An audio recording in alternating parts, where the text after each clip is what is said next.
Okay then, boys. So it's been a bit of a slow news day today. No here we goes, nothing really confirmed or anything like that to do a report on. Obviously, we had some Donnarumma breaking news yesterday, and that story hasn't developed much today. So maybe tomorrow or the next day we'll see. The only sort of substantial change in that scenario is that he is confirmed to be leaving. Enrique's made that pretty obvious. So he will be leaving. I suspect he'll probably go to Man United, or I saw Inter were interested in him as well. So look, we'll see. I don't think Chelsea will pursue him, but you never know. I thought let's just rank some of the signings we've done, and I've thrown Garnacho and Xavi Simons in here as well, just because those are deals that looking like we're going to complete. So I thought we might as well. I think Garnacho's in the next couple of days will be confirmed. And the Xavi Simons one, that whole ordeal has just been tiring, right? Like to report on, to follow. I don't. The hold up's annoying, but we have to move on our dead stock until we can confirm it. So, look, I think we'll bring both of them in, and then sort of Tyreek George and players like that will move on. But otherwise, everyone else is confirmed. So, S tier obviously being the best, and D tier not necessarily being bad, but for our sort of circumstances, they're not necessarily great for us right now. But perhaps a couple of years in the line, they could be good for us, right? So, obviously, starting off, we've got Kendry Páez. Now, the talent is undeniable, right? Talent-wise, he could easily be here, but I think for now it's safe to put him in B.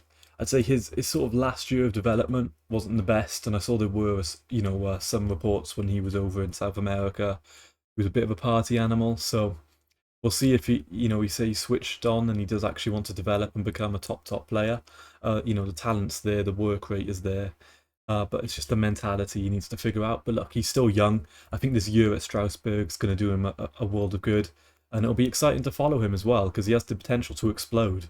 You never know. So he's definitely an exciting player to watch for. I just hope he does go on, works hard, and develops into the player he can be. I think he's better suited down the middle. So next season there is going to be competition. He's obviously not going to bench Palmer. Uh, and look, Xavi Simons can play there. Estêvão can play there. So we've got players who can play in that position. So it's not necessarily his to just come straight into.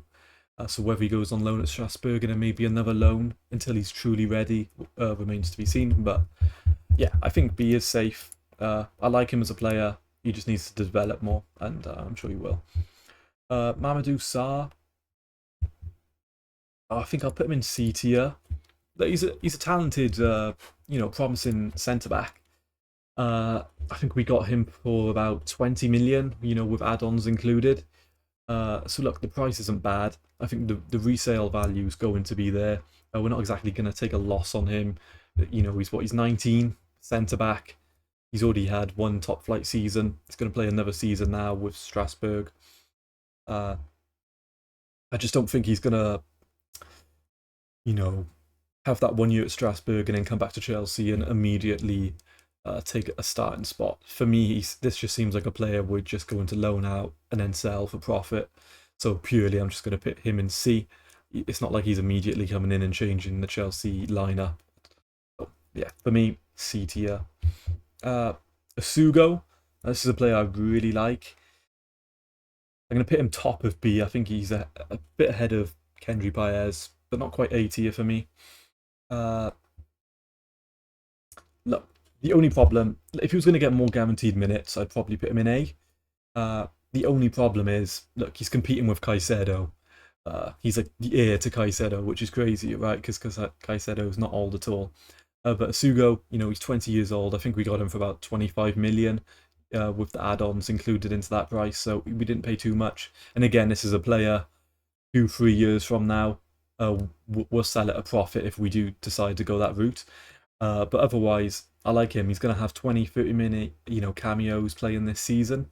And the few games we have seen him, he's pretty like cut and carbon copy of Caicedo, really. A tenacious ball winner. You can tell he's going to be running everywhere.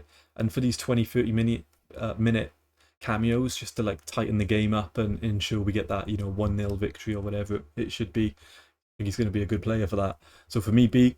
If he had the chance to play more, I'd put him in A. But look, he's not going to break into the midfield. But I'm sure he'll have a decent season anyway. And next year could be one to watch. Delap for me. I'll put him in B as well. Some of the Chelsea fans would put him lower. I don't really get the Delap hate at all. I quite like him. Look, he's a unique profile to come off the bench. So this is why I'm in favour of shipping off Jackson, because Jackson is not a striker. He's a winger. His shooting technique is pretty below standard. Delap, João Pedro's our main striker. We've seen that in the few games he's played. He warrants to start. But Delap brings something else. He brings more of a physical presence. So for the games that are a bit more free flowing and he can run in behind, I think Delap's going to be great. Now teams that want to play deep, he probably will struggle just because his link-up play isn't going to be good as João Pedro's. But he's just, look, it's another option. It gives us another profile off the bench to change things up. And look, his shooting technique is great as well. So I'm sure he's going to bang goals. We don't need him scoring 20 and 30 goals, but as long as he does his part, I think he'll be a good signing. Okay, now Hato, for me, I'm going to put in A tier. The only problem with this, look, you could put him in B tier. He's competing against Cucurella. It looks like we're going to play him as that sort of inverted left-back role. So he's coming inside, forming a three-man centre-back partnership. But you never know. Maresca might just decide he's just going to play him and trust him for Colwell's replacement.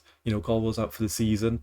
He's left-footed. He can play centre-back as well. So Maresca might decide, you know what, I'm just going to trust him and let him develop, and I'm just going to play him at that left centre-back role. So perhaps, he's not going to be competing with Cucurella and he'll be starting anyway. But the talent is undeniable. We got him for, I think the base fee was 44 million euros, and then obviously add-ons put on top of that. So it was somewhere around 55 million, I think it was, something like that, if he reaches all the targeted add-ons. And I think for a player of his age profile, the talent, look, he looks like a cold presence, no emotion, just going to get the job done. And looks like he loves clean sheets. So for me, this is a really positive sign-in. I'm a big fan. Gittens, for me, I put Gittens just ahead of Hato. Not S tier. I don't think he's the complete player yet, but he can certainly develop into that. For me, this is what I wanted Sancho to be. Very dynamic, quick feet, actually runs and dribbles and attacks his man. Doesn't just play it safe and do a step over and pass it backwards. No, like if you look at the statistics of duel percentages, he's right up there in the top of Europe with successful dribbles as well. So look, this guy's exciting. Just needs to work on his shooting, but he's so young, I don't see why that would be an issue. And considering he's English as well, we got him for about 55, 60 million in today's market for a 20-year-old winger. Don't think you can complain, considering for the exact same price we shipped out Madueke, who I don't think many people particularly rated, and a rival, giving us that kind of money. So it's a clear upgrade. Like if Arsenal had the dilemma of do we pursue and buy Madueke, or do we go out and get Gittens? I think if you did like a poll and the fans voted on that, I think most Arsenal fans would be like, let's get Gittens. Are you crazy for the same price? So I'm completely happy with that swap deal. Really, same price, completely different player, a lot better. I just don't rate Madueke's technique at all. It looks like he's dribbling with Timberlands on, to put it frank. So for me, Bino Gittens, very good sign-in, and I'm excited to see him play that left wing spot. And it's depending, obviously, if we seal up the Xavi Simons deal. Looks like Garnacho will come in, but he's going to be the man at left wing unless Xavi Simons takes it. He's starting at left wing. So for me, A tier. And now João Pedro. I'm not going to put him S tier because S tier is reserved for a certain player. But for me, top of A tier, again, he's ahead of Gittens as well. The few games we've seen him play, it's evident, the talent's there. the price we paid, about 16 million euros, and then a few add-ons as well. So look, not crazy money for 23-year-old striker. Versatile, can play anywhere across the front four. Can shoot off both feet. Technical, composed. I think he can develop into a special player. And look, he's going to be starting at striker. He's got Palmer feeding him. He's got Neto feeding him. We saw that in the pre-season game against Milan. It was just a simple cross. And João Pedro, just composed, cold, heads it home, doesn't fluff it, doesn't rush anything. So for me, this guy's going to bag 15 goals in the Prem, probably. That's a safe bet. Could get more. But he's got so many players feeding him. It's just... It doesn't look like he's going to be, sort of Jackson and miss so many chances. You give this guy chances, he's going to score. So I think, for me, top signing. And I like the manner we completed the signing as well. There was no real links. It wasn't like the Xavi Simons deal or the Garnacho deal where it just seems to be drawn out. And we've got like 40 Fabrizio Romano tweets and he's saying the exact same thing. I think one day I just checked my phone and it was like, here we go, João Pedro to Chelsea. I was like, okay. Looks like we just completed that deal instantly. So either we've got such a good relationship with Brighton that nothing really leaks, but the manner we got it done, all in all, top signing. So you can't complain with this. Now, the main man, Estêvão, there's nowhere else you could put him. S tier is easy S tier. World class potential. Potentially, generational talent. I don't want to put too much pressure on him, obviously, but come on, look, he's 18. It looks like he's already comfortable in the team. His mindset, you can tell he's a professional individual, just wants to work hard, wants to work for the team, and you can see he just wants to win trophies.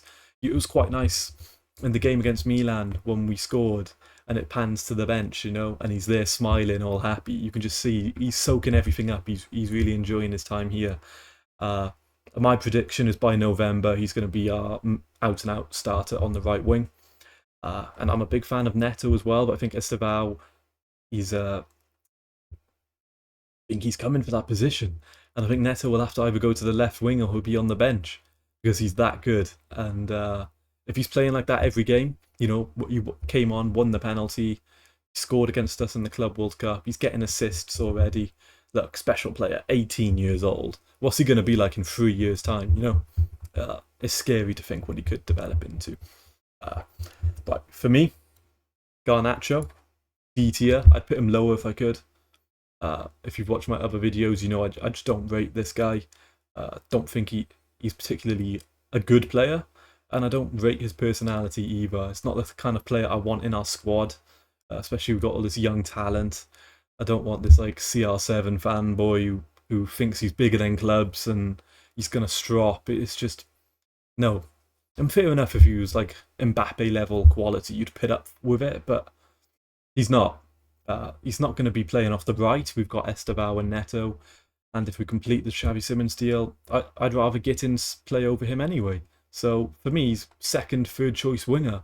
And if we're going to be paying 50 million, which is what United wants, no way. Now, if we get him for 30 million, look, I'm not too opposed to that. But for 50 million, it's crazy money. For a player like that who is completely fallen out with the club as well, we're not doing that. And Xavi Simons, for me, look, I think this is... I put him here. It depends how much we're going to pay for him, right? If we can get him for like 40, 45 million, I think that's really good business. But if Leipzig want us to pay over the odds and we're talking 55, 60 million, it's starting to creep up a bit then, he's going to demand somewhat of a higher wage just because of his age and the current reputation he already has, right? The last 2 seasons he has been very good for Leipzig. I just hope we can get the Nkunku deal done. Jackson can maybe go to Newcastle because it looks like the Isaac deal is completely shattered, the relationship there. So, Isaac's going to go. Jackson could be a potential replacement for them. So if we can just get those 2 sold, get Disasi moved out, it gives us the funds to bring him in. For me, I put him sort of mid-tier, A-tier. I think he's going to be a good sign-in. He can play on the left, he can play down the middle. He could even play that Enzo Fernandez role a little deeper, but then arriving late into the opponent's opposition. So look, he can play. He's quite a versatile player. You know, fast, good technique, good dribbling, quite creative, and he can shoot from distance as well. So I like the player. It's the kind of player I want to bring into the squad. I'm just not a fan of the saga. It's just gone on way, way, way too long. But otherwise, yeah, that's the sort of list. Let me know what you think, where you would have put a few players, or if you would have changed anything from me. And that's it. I'll see you guys tomorrow. Peace.